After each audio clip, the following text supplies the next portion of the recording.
ምዕራፍ 15 ቁጥር 18 ላይ ያለውን ቃል እንካፈላለን። ስፍራውን በጌታ ስም ሆኜ አነባለሁ። ዘፍጥረት ምዕራፍ 17 ቁጥር 7 ከቁጥር 1 ጀምሮ ያለውን ክፍል አነባለሁ።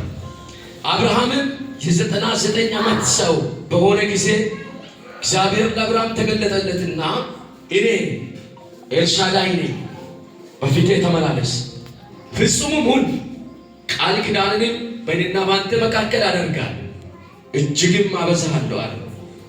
አብርሃምም በግንባሩ ወደቀ። እግዚአብሔርም እንዲህ ብሎ ተናገረ፣ እነሆ ቃል ኪዳኔ ከአንተ ጋር ነው፣ ለብዙ አሕዛብም አባት ትሆናለህ። ከዛሬም ጀምሮ እንግዲህ ስምህ አብርሃም ተብሎ አይጠራም፣ ነገር ግን ስምህ አብርሃም ይሆናል። ለብዙ አሕዛብ አባት አድርጌሃለሁና እጅግም አበዛሃለሁ፣ ሕዝብም አድርጌሃለሁ። ነገሥታት ካንተ ይወጣል፣ ቃል ኪዳንንም በእኔና በአንተ መካከል ካንተም በኋላ ከዘሪ ጋር በትውልዳቸው ለዘላለም ኪዳን አቆማለሁ። ለአንተና ካንተ በኋላ ለዘሪህ አምላክ ይሆን ዘንድ በእንግድነት የምትኖርበትን ምድር የካናንን ምድር ሁሉ ለዘላለም ግዛት ይሆን ዘንድ ለአንተና ካንተ በኋላ ለዘሪህ ይሰጣለሁ፣ አምላክም ይሆናቸዋል። ወይ ኢየሱስ ጌታ። የትምህርት ርዕስ ኪዳን የሚል ይሆናል ማለት ኪዳን። እንግዲህ ዘፍጥረት መጽሐፍን በሁለት ሀሳብ ያጠቃልላል። ከምዕራፍ 1 እስከ ምዕራፍ 11 ድረስ ስለ ፍጥረት፣ ስለ አፈጣጠር ይናገራል። ስለ ፍጥረት ከዛ በመቀጠል ስለ አባቶች ታሪክ ይተርካል ማለት። እንግዲህ በዘፍጥረት መጽሐፍ ውስጥ ስለ ፍጥረት ሲናገር ስለ ሰው ያነሳል፣ ስለ እንስሳ ያነሳል፣ ስለ ብዙ ነገር ይተርካል። ካለ በኋላ ከምዕራፍ 11 ጀምራችሁ ስትመለከቱ እግዚአብሔር ከአባቶች ለምሳሌ ከነ አብርሃም፣ ከነ ያዕቆብ፣ ከነ ይስሐቅ ጋር ያደረገውን ኪዳንን አጽንዖት ይሰጣል። ስለዚህ ኪዳን በብሉይ ኪዳን ውስጥ ልዩ ስፍራ አለው። ኪዳን በብሉይ ኪዳን ውስጥ ልዩ ቦታ አለው። ኪዳን እንግዲህ እግዚአብሔር ከአብርሃም ጋር ኪዳን እንዳደረገ፣ ከአብርሃም ጋር ልዩ የሆነ ትስስር፣ ልዩ የሆነ አብሮነት ከአብርሃም ጋር እንደነበረ እንመለከታለን።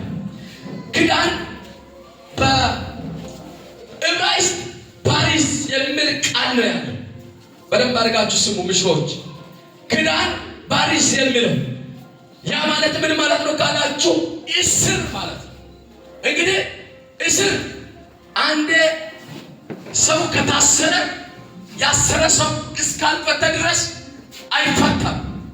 ያሰረ ሰው ውጣ ካላለ መውጣት አይችልም። ስለዚህ በባቢሎናውያንና በአሦራውያን ይህ ቃል የተለመደ ነው። ፓሪስ የሚለው እሱም የሚያመላክተው እስር ነው። እንግዲህ ኪዳን በሶስት ሀሳቦች ይጠቀሳል። ለምሳሌ መሐላ የሚል መሐላ ነው ኪዳን። ክብር ለኢየሱስ ይሁን።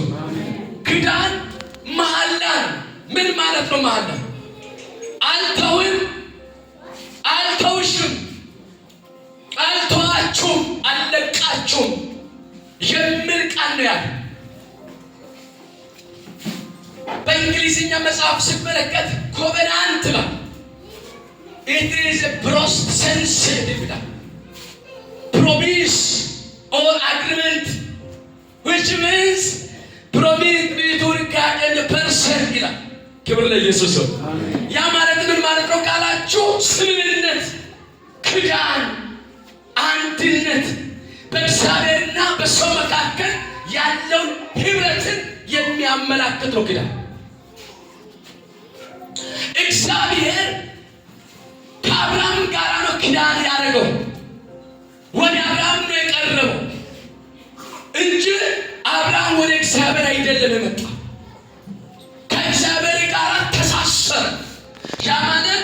እግዚአብሔር አብርሃምን ከማይመችበትና ከማይሆነው አካባቢ ሲጠራው የተደገፈው አብርሃም በእምነቱ ላይ እግዚአብሔር በተናገረው ቃል እግዚአብሔር ባለው ቃል ነው የተደገፈው።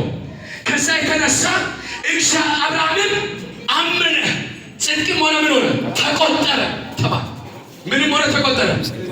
ስለዚህ የአብርሃም እምነት ድጋፉ ምርኩዙ እምነት ላይ እግዚአብሔር ከማይመችበት አቅጣጫ ካወስ ሲጠራ ያ ማለት ምን ማለት ነው? አብርሃም ካንተ ጋራ ልዩ የሆነ ህብረት አለ፣ ካንተ ጋራ ልዩ የሆነ ኪዳን አለ። እኔ ወደ አንተ መጥቼዋለሁ፣ ስለዚህ አንድ ነገር እንድታደርግልኝ እፈልጋለሁ ብሎ እግዚአብሔር ከአብርሃም ጋራ ልዩ የሆነ ህብረት ነው የፈጠረው። ምን ማለት ነው? አንተ ኦዝ ወይ ያ ያለበት አካባቢ የማይመች አካባቢ ስለሆነ ለኔ የማይመች አካባቢ ስለሆነ ለኔ የማይመች ስፍራ ስለሆነ ትለያለህ። ወደ ምዕራፍ 12 ስታነቡ ዘፍጥረት ምዕራፍ 12 ስታነቡ ካለበት መንደር ትወጣለህ ነው ያለው። አብርሃምም አመነ፣ ጽድቅም ሆኖ ተቆጠረለት። ከዛ በኋላ እግዚአብሔር እንዲህ አለ፣ አንተ ካለበት አካባቢ ትወጣለህ። ለምንድን ነው ከዛ አካባቢ ውጣ ያለው? ጣዖት አምላኪዎች ናቸው። ናና የሚባል የጨረቃ አምላክ የሚያመልኩ ናቸው። ስለዚህ አብርሃም ለመባረክ ካለበት ስፍራ መውጣት አለበት። አብርሃም ለመባረክ እግዚአብሔር ወዳለው ስፍራ መሄድ አለበት። አብርሃም ለመባረክ የእግዚአብሔር ሀሳብ መስማት አለበት። ሌላ የሚመለከተው ነገር የለም። እንደ ዛሬ መጽሐፍ ቅዱስ የለም። መጽሐፍ ቅዱስን አንብቦ እንዳይረዳ እንደ ዛሬ የሚሰብኩና የሚያስተምሩ የሚመክሩ የሉም። አብርሃም ግን ድምፁን ብቻ ነው የሰማው። እንዲናል ካለበት አካባቢ ወጣ ና አለው። ክብር ለኢየሱስ። እስቲ የጠራኝ በሉት፣ የታመነ ነው በሉ። ጮና የታመነ ነው በሉ። ኢየሱስ ጌታ። እግዚአብሔር ከአብርሃም ጋር ኪዳን አደረገ። እንዲህ ይላል፣ እኔ አለ ና ወደ አልኩ ትመጣለህ፣ ውጣ ወደ አልኩ ትሄዳለህ፣ ወደ አልኩ ትሄዳለህ፣ እኔ ካንተ ጋር እሆናለሁ አለ። አብርሃም ብዙ ዘመን ሆኖታል።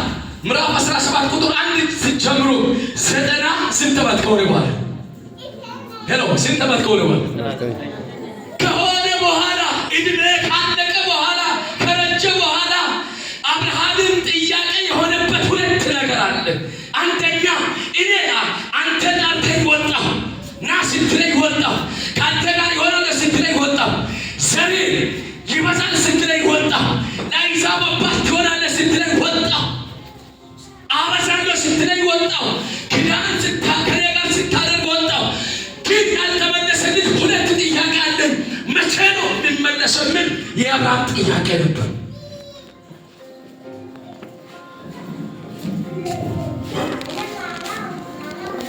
በእምነትና በታማኝነት በእግዚአብሔር ፊት ለምትኖሩት አንድ ምላሽ አለ። እግዚአብሔር ጥያቄያችሁን ይመልሳል። እግዚአብሔር ኪዳናችሁን ይጠብቃል። እግዚአብሔር ተስፋችሁን ያድሳል። እጆቻችሁን ከፍ አድርጉና ቢዘገይም በሉ፣ እባካችሁ እግዚአብሔር በሉ